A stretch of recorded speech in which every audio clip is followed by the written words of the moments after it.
नमस्कार, तपाईँ यति बेला जनबोली छापा हेरिरहनु भएको छ। हामीले विभिन्न पत्र पत्रिकामा छापिएका मुख्य मुख्य खबरहरू लिएर आएका छौँ।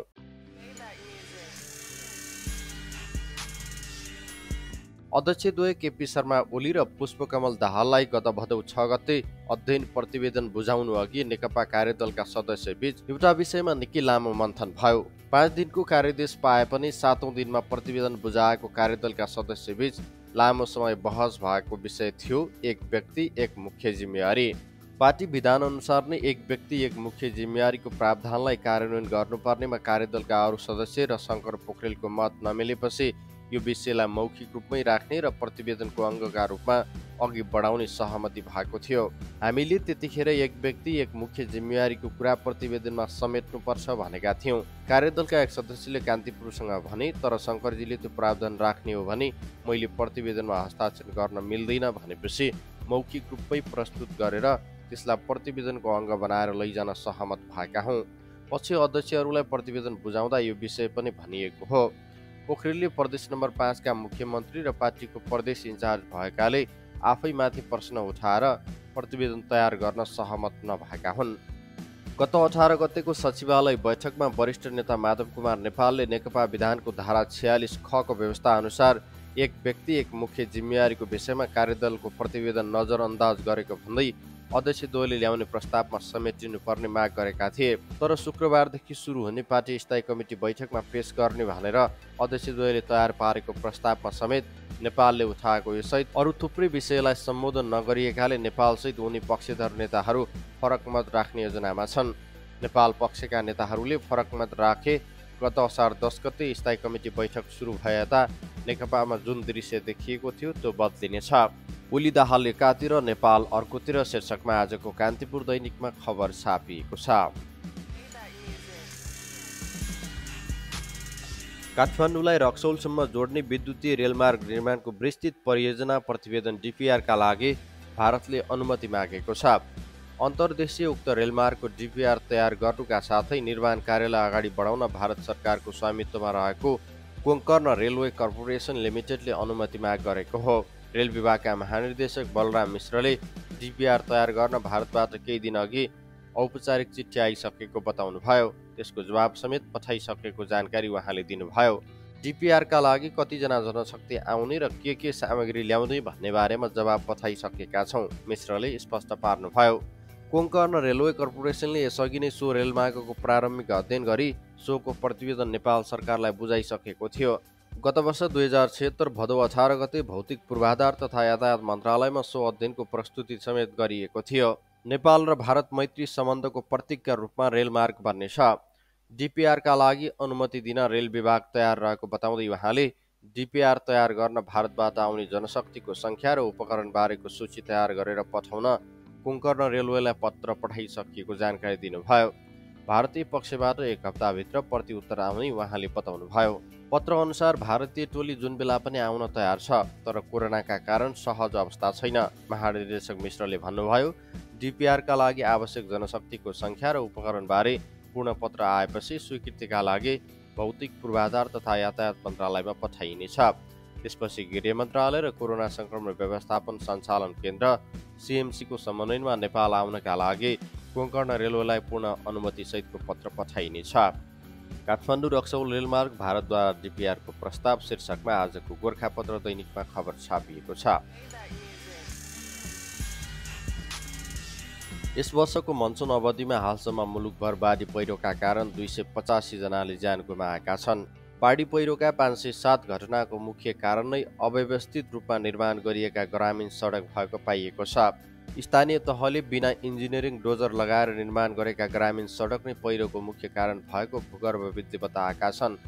यस वर्षको मनसुन गत 12 जुनमा भित्रिए लगत्तै देशभर सक्रिय भएकाले वर्षाले ठूलो मात्रामा जनधनको क्षति गरेको छ। गृह मन्त्रालयले आपतकालीन कार्य सञ्चालन केन्द्रका अनुसार यस वर्षको मनसुन अवधिमा पहिरोबाट 249 र बाढीबाट 36 जनाको ज्यान गएको छ। बाढी पहिरोको कहाली लाग्दो श्रृङ्खला मुख्य कारण जथाभावी खनिएका सडक शीर्षकमा आजको राजधानी दैनिकमा खबर छापिएको छ।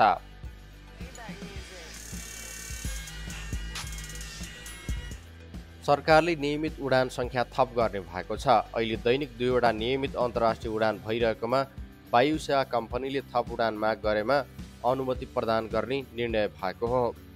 उपप्रधान तथा रक्षा मन्त्री ईश्वर पोखरेल, परराष्ट्र मन्त्री प्रदीप गेवाली, संस्कृति पर्यटन तथा नागरिक उड्डयन मन्त्री योगेश भट्टराई, श्रम रोजगार तथा सामाजिक सुरक्षा मन्त्री रामेश्वर राय यादवका बीचमा भएको छलफल पश्चात प्रधानमन्त्री र उपप्रधानमन्त्री बीचको उच्चस्तरीय परामर्शबाट अन्तर्राष्ट्रिय उडान सङ्ख्या थप गर्ने निर्णय भएको हो।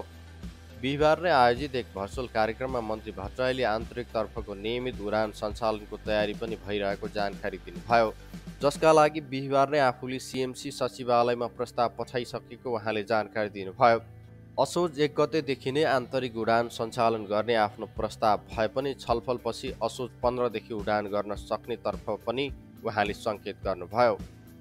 अन्तर्राष्ट्रिय उडान थपिने, आन्तरिक उडान पनि खोलिने शीर्षकमा आजको गोर्खापत्र दैनिकमा खबर छापिएको छ।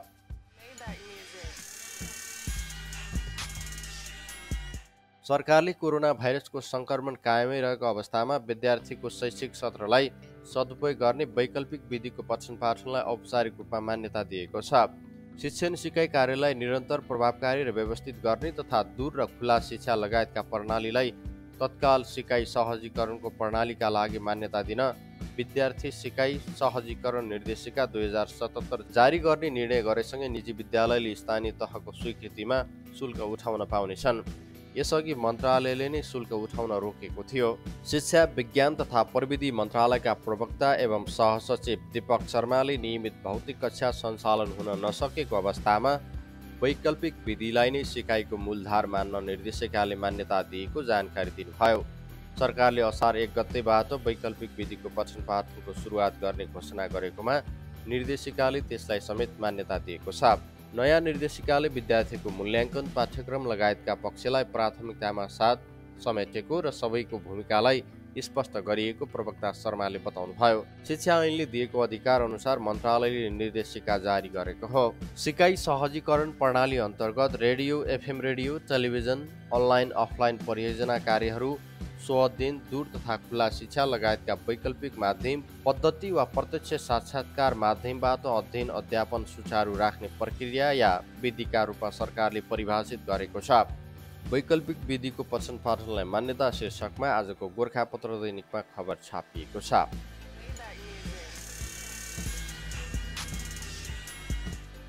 देशभर लगाइएको निषेधाज्ञा पूर्ण रूपमा नहटेका कारण कर तिर्ने समयावधि बढाउन निजी क्षेत्रले गरेको माग सरकारले सम्बोधन नगर्ने देखिएको छ। आन्तरिक राजस्व विभागका अनुसार भदौ 25 गतेभित्रै कर चुक्ता र विवरण पेश गर्नुपर्ने यसअघिको व्यवस्थामा समयावधि थप नभएको हो। आन्तरिक राजस्व विभागका महानिर्देशक विनोद बहादुर कुँवर निजी क्षेत्रले समयावधि बढाउन आग्रह गरे पनि थप नभएकाले अवधि नागेपछि कर भुक्तानी गर्न आउनेलाई नियमअनुसार जरिवाना लाग्ने बताउँछन्। निजी क्षेत्रले समय माग गरेको छ। हामीले अर्थलाई जानकारी पनि गरायौँ तर मन्त्रालयबाट कुनै निर्णय भएन, उनले भने। कुँवरका अनुसार अब मूल्य अभिवृद्धि कर, आयकर अन्तशुल्क जुनमा दर्ता भएको हो त्यसलाई पहिलेकै नियमअनुसार विलम्ब शुल्क, ब्याज र जरिवाना सहित करदाताले कर चुक्ता गर्नुपर्नेछ।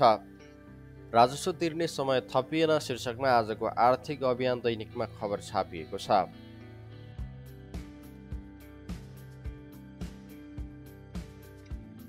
काठमाडौँ उपत्यकामा जारी 3 हप्ता लामो निषेधाज्ञा खुकुलो भई बिहिबारबाट राजधानीमा चहल पहल बढेको छ।